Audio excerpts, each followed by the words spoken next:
Good afternoon, namaskaram to all of you and welcome to a new analysis of Nifty। पिछले हफ्ते या उसके just पहले हम लोग ने बैंक निफ्टी का एक डिटेल एनालिसिस किया था लॉन्गर टाइम फ्रेम पे। आज निफ्टी करते हैं, कोशिश करते हैं, देखते हैं कहाँ तक पहुँचते हैं। तो शुरुआत तो अर्ली चार्ट से करते हैं। वो इसलिए कर रहा हूँ क्योंकि जो पॉसिबिलिटीज़ यहाँ हमने डिस्कस की है ये कैसे मैप होती है लॉन्ग टर्म चार्ट्स पे, वो भी आपके साथ डिस्कस करूँगा। तो इसमें कुछ खास नहीं है ऐड ऑन करने के लिए, बस थोड़ा सा रिपीट कर देता हूँ क्योंकि कुछ लोग शायद पहली बार मेरे वीडियो को देखें आज, तो उनके लिए पीछे के वीडियोस को देखने की ज़रूरत नहीं पड़े और आपके लिए भी एक समराइज़ हो जाए। ये पॉसिबिलिटीज़ थी जो हम लोग ने लास्ट वीडियो में डिस्कस किया था शॉर्टर टाइम फ्रेम में 1 आवरली चार्ट में। एक छोटा सा करेक्शन निफ्टी में हमने सोचा था कि शायद होगा। 11,500 वो लेवल था जो रेजिस्टेंस की तरह काम करना चाहिए था इमीडिएट शॉर्ट टर्म पे, और लॉजिकल स्टॉप लॉस तो 11,585 का था। एक छोटा सा करेक्शन हमें देखा, ये वो जोन था जहाँ हमें आना था। हम इसके अंदर तो नहीं आए, तो इसको अब हटा देते हैं। बात करूँ पॉसिबिलिटीज़ की, तो 2-3 पॉसिबिलिटीज़ पे हम लोग ने चर्चा की थी, बस जल्दी से उनको दोहरा लेते हैं। If this is a terminal impulse from here according to this particular summary that we have written, then this is 1, this is 2, this is 3, this is 4th, and this is a 5th. And you have to redraw this trend line. This trend line is getting broken here, so most probably the 5th is complete here. In this case, I have written here we should get a very sharp bounce straight above 11,794 और बुधवार के पहले पहले। उसके बाद अगर ये market ऊपर चला भी जाता है तो भी साहब ये टर्मिनल इम्पल्स नहीं रह जाएगी। ये काउंट जो है ये कम लीस्ट प्रोबेबल है। ये मैंने आपको पहले भी बताया था, आज फिर से दोहरा रहा हूँ। This is a least probable count. It is looking like that but it will not work out like that most probably. जब लॉन्गर टाइम फ्रेम पे हम जाएंगे तो फिर उसके बारे में बात करेंगे कि ऐसा क्यों है। तो ये तो पहली पॉसिबिलिटी थी। दूसरी पॉसिबिलिटी यहाँ पे थी कि if this is an impulsive move from here which does not look like, then this can be the one wave, first wave or the A wave, and then this entire movement is of the B wave. We are still into the B wave and we are still running into the B wave. So if this is 1 bar A, then we are into the 2 bar B, and this 2 bar B should complete somewhere below 11,585, and 138% of A wave, the B wave has already extended. That is why the logic that it will not go beyond 11,585. And in this case, this should be an impulsive move and should finish somewhere below 11,585.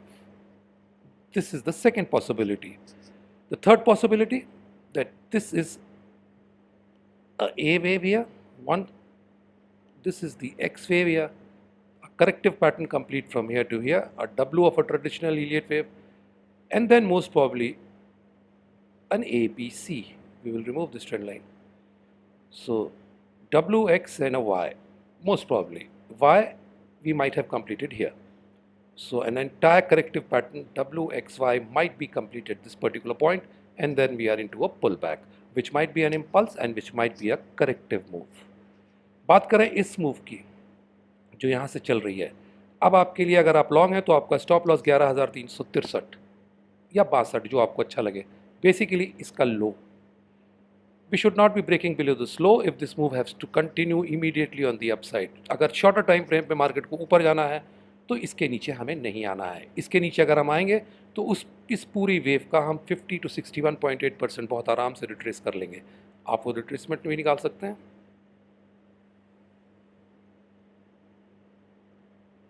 वो यहाँ कहीं आता है, हम इस zone में या इसके नीचे भी जा सकते हैं।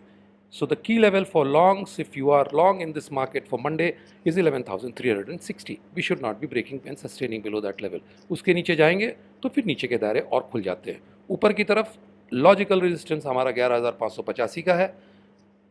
इसके अलावा और किसी लेवल की अब बात करने का कोई फ़ायदा नहीं है, क्योंकि हमने लगभग 11,495 का 93 का हाई रजिस्टर कर लिया फ्राइडे को। 11,500 का लेवल था जिसकी बात हुई थी आपसे, वहाँ से हमें एक करेक्शन देखने को मिलना चाहिए था उसके आसपास से। हम वहाँ से करेक्शन ले रहे हैं तो अब 11,500 की अहमियत ख़त्म हो जाती है इस चार्ट में, 11,585 बचता है। तो मंडे के लिए अगर आप लॉन्ग है 11,360 आपका स्टॉप लॉस है, और अगर आप शॉर्ट है तो 11,585 आपका स्टॉप लॉस होना चाहिए लॉजिकली। ये मूव मोस्ट प्रॉब्ली यहाँ पे कंप्लीट होता हुआ दिख रहा है और एक करेक्टिव मूव हमें मिलना चाहिए नीचे की ओर। वो मूव अगर ये इम्पल्सिव मूव है तो 11,362 के नीचे नहीं जाएंगे हम, otherwise we will correct deeper. तो ये तो हो गई एक छोटे टाइम फ्रेम पे बात। 3 पैटर्न्स की प्रोबेबिलिटी है, तीनों पैटर्न मैंने आपके साथ डिस्कस किए। अब जब ये 3 पैटर्न की बात शॉर्टर टाइम फ्रेम पे होती है तो ये कैसे लॉन्गर टाइम फ्रेम पे मैप होते हैं, उसके लिए हमें चलना पड़ेगा लंबे आवरली चार्ट पे। ये वो चार्ट है निफ्टी का, 5 आवरली चार्ट मैंने खोल रखा है। ये पूरा फॉल ए वेव हो सकती है और ये हम बी वेव में जा रहे हैं। इसके पीछे का सिंपल लॉजिक है जो मैं यूज़ कर रहा हूँ कि ये बहुत शार्प फॉल है, ये बहुत स्लो राइज है as compare to this fall. It is still grinding move. चलने दीजिए, इसको मार्क करने की कोशिश करें तो ये पहला लेग इस तरह मार्क होता है, ABCDEFG, a diametric, a diamond shape of a diametric. ये पैटर्न मुझे बहुत दिक्कत करता है, मैं आपको बहुत फ्रैंकली बता दूं। With everything, with all due regard to this pattern, this pattern makes me very uncomfortable. उसका सिंपल सा कारण है, ये पैटर्न कोई भी रिलेशनशिप वेव्स के बीच में, जहाँ तक प्राइस की बात करूँ, फॉलो नहीं करता है। इसमें जो शेप होता है वही अहम होता है, और अगर शेप आप देखें तो इस तरह का कुछ शेप ये बन रहा है, तो most probably this is a diametric and a diamond shape diametric. उसके बाद हमने यहाँ पे एक एक्स वेव लिया, उसके बाद फिर ये ABC, एक जिगजैग यहाँ हमने बना रखा है, ABC, this looks like a zigzag, then a very sharp correction. यहाँ पे एक बहुत स्विफ्ट मूव है, ये एस मूव को अगर आप देखें तो एक बहुत स्विफ्ट मूव आपको दिखती है। When you compare this ABC time, the time taken by the market to form this ABC, आप इस टाइम को देखें जो यहाँ से एक्स वेव से ये ABC पैटर्न बनाने में लगा है, और इस फॉल को देखें तो ये बहुत स्विफ्ट फॉल है। तो पहला एक करेक्टिव पैटर्न यहाँ कंप्लीट हुआ, ABCDEFG, a diametric, then an X wave, and then another corrective pattern should follow. अगर बीच में कहीं एक्स वेव आती है तो फिर एक और। तो अब थोड़ा सा इसको जूम इन कर लेते हैं, तो ये इस तरीके से बनता है। इस एक्स वेव की से आगे की अब बात करते हैं, ABC, this is one zigzag complete here, then we have a sharp correction here. Sharp जब मैं बोलता हूँ तो प्राइस वाइज शार्प हो ना हो, टाइम वाइज बहुत शार्प है, बहुत कम टाइम लिया इस मूव ने। एक्स वेव से यहाँ तक का टाइम आप देखें और फिर इस टाइम को देखें तो कुछ नहीं है। इसके बाद फिर एक dragging sort of a move जो खिंचती हुई गई है, बहुत शार्प नहीं है। उसके बाद फिर एक शार्प फॉल। अब इसको आप कई तरीके से मार्क कर सकते हैं। आपको याद होगा हमने पहला पैटर्न जो शॉर्टर टाइम फ्रेम पे डिस्कस किया था कि शायद एक टर्मिनल इम्पल्स हम बना रहे थे यहाँ से 1 2 3 4 एंड अ फिफ्थ। ये कैसे मैप होती है, ABC, then you have an x here, sorry, ABC, then AB and a C. In this case, this will be a terminal impulse. तो शॉर्टर टाइम फ्रेम में जो एक प्रोबेबिलिटी हमने ली थी वो यही है, लेकिन वो लीस्ट प्रोबेबल है। क्यों है? उसका सिंपल सा कारण है कि ये ABC स्ट्रक्चर का यहाँ काम नहीं है, तो इसीलिए उसको मैं लीस्ट प्रोबेबल बोल रहा हूँ कई दिनों से, वो प्ले आउट नहीं करेगा। सेकेंड प्रोबेबिलिटी ये थी कि हम यहाँ से एक इम्पल्सिव फॉल लेके चल रहे हैं। उस केस में बहुत सिंपल सा लॉजिक है, ABC, we have an x, we have an A, B and a C. So two corrective patterns completed, and now we should be moving in on a larger time frame, C wave, in which case the fall should be impulsive. So this should be the one, we should be into the 2 or the B, and then we'll fall for the 3rd or the C. वो हमारी probability shorter time frame में जिसमें हमने assume किया था कि यहाँ से इम्पल्सिव फॉल है, ये भी थोड़ी सी कम प्रोबेबल दिखती है क्योंकि ये फॉल जो है इम्पल्सिव नहीं दिखता है। तो दोनों पॉसिबिलिटीज़ लॉन्गर टाइम फ्रेम पे यहाँ पे मैप होती हैं। अब तीसरी प्रोबेबिलिटी है कि यहाँ पे हमने जो इस तरह का करेक्टिव पैटर्न बनाया है, यहाँ पे x ABC, WX and y, ये ज़्यादा प्रोबेबल दिखता है। और क्यों दिखता है उसका कारण मैं आपको दिखाता हूँ। See, if this is ABC, all you have to do is put a here.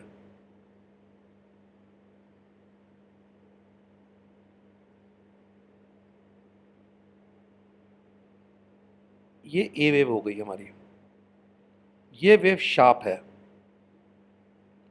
ये B वेव हो गई, और शार्प V वेव हमेशा या तो डायमेट्रिक का पार्ट होगी या तो ट्रायंगल का पार्ट होगी, फ्लैट और जिगजैग का नहीं हो सकती है। तो चलिए अभी हमारे पास जितने लेग्स हैं उन्हीं की बात करते हैं। ABC, and is this the D wave then?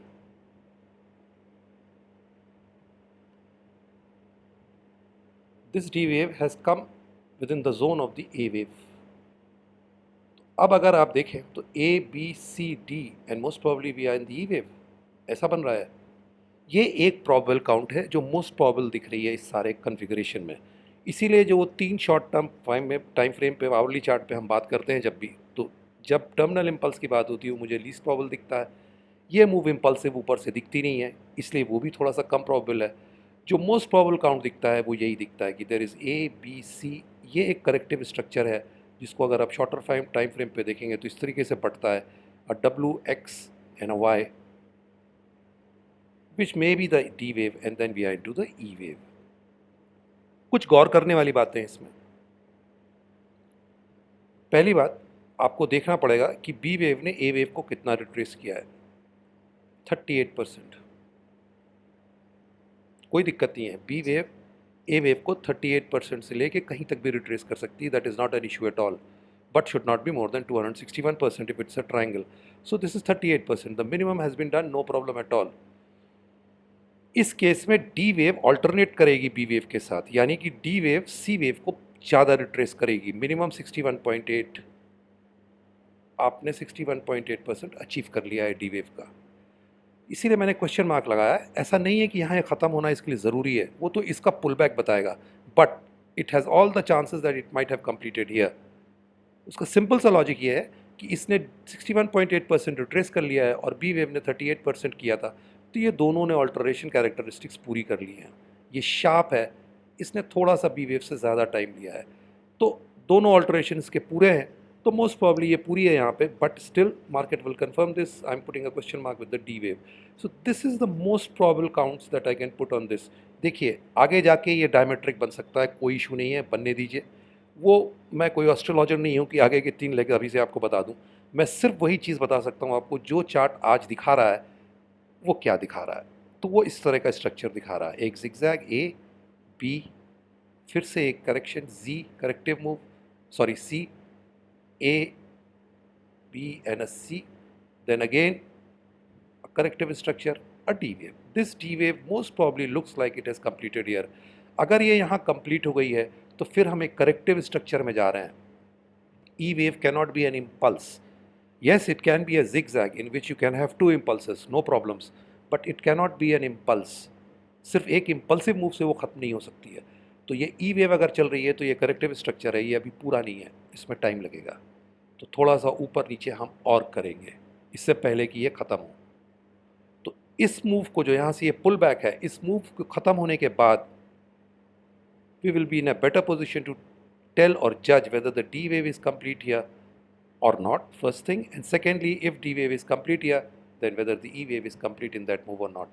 क्योंकि ये करेक्टिव स्ट्रक्चर होना चाहिए। अगर ऐसा कुछ बन रहा है या बनता दिखता है आपको अगले हफ्ते, तो आपको अलर्ट हो जाना चाहिए कि शायद हम एक करेक्टिव स्ट्रक्चर से ई वेव बना रहे हैं, जो ख़त्म होने के बाद मार्केट को रिएक्ट करना पड़ेगा।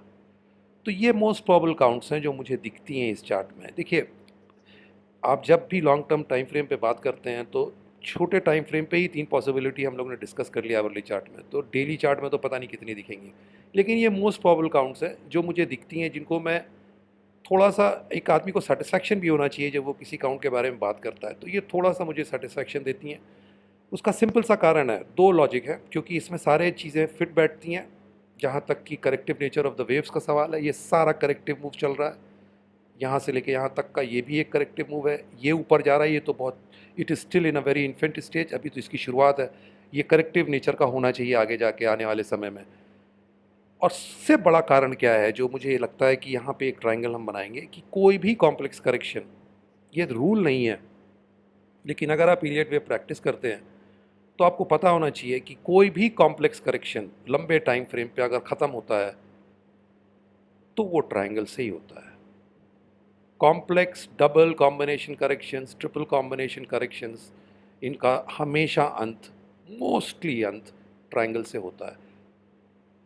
तो ये वो स्ट्रक्चर है जो शायद प्ले आउट कर रहा है, लेकिन इसको अभी प्ले आउट होना है। It should behave and form like that.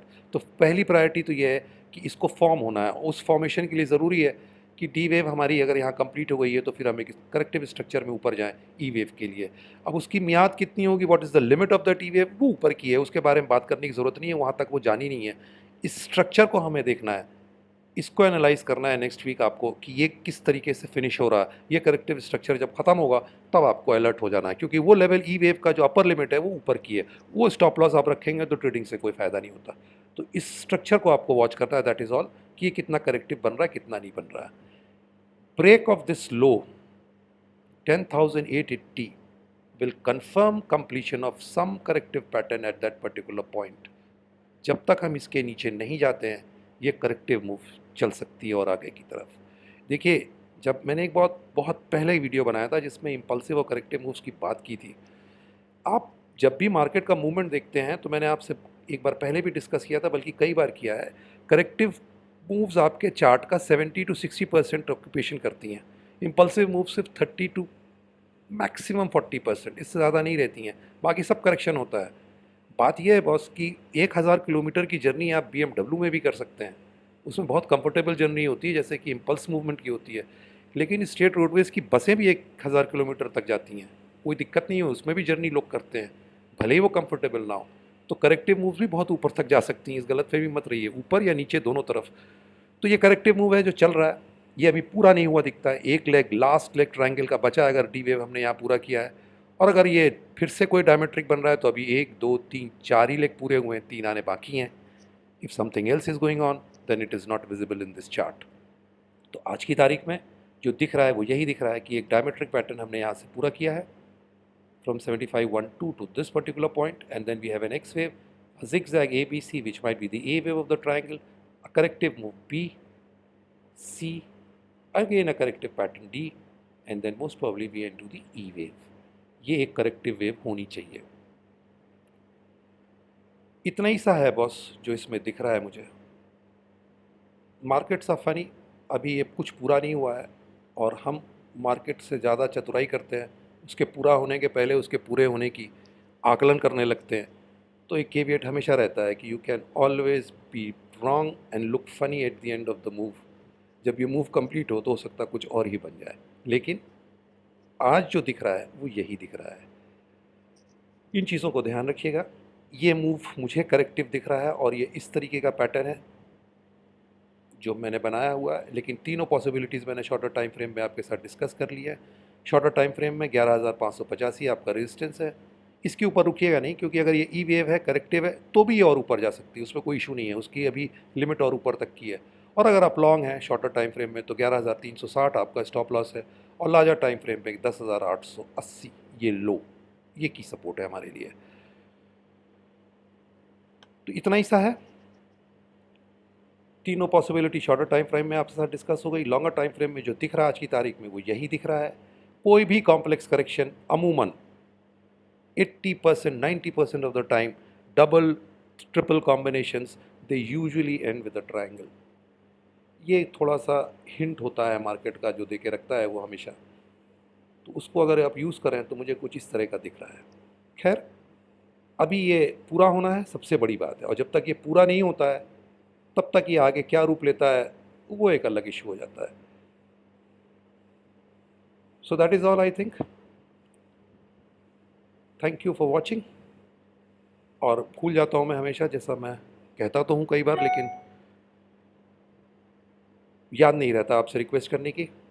तो अगर आपको अच्छा लगता है वीडियो तो ज़रूर लाइक कीजिए और शेयर कीजिए, और अगर सब्सक्राइब आपने नहीं किया है तो सब्सक्राइब कीजिए। So till we meet again, नमस्कार, जय हिंद।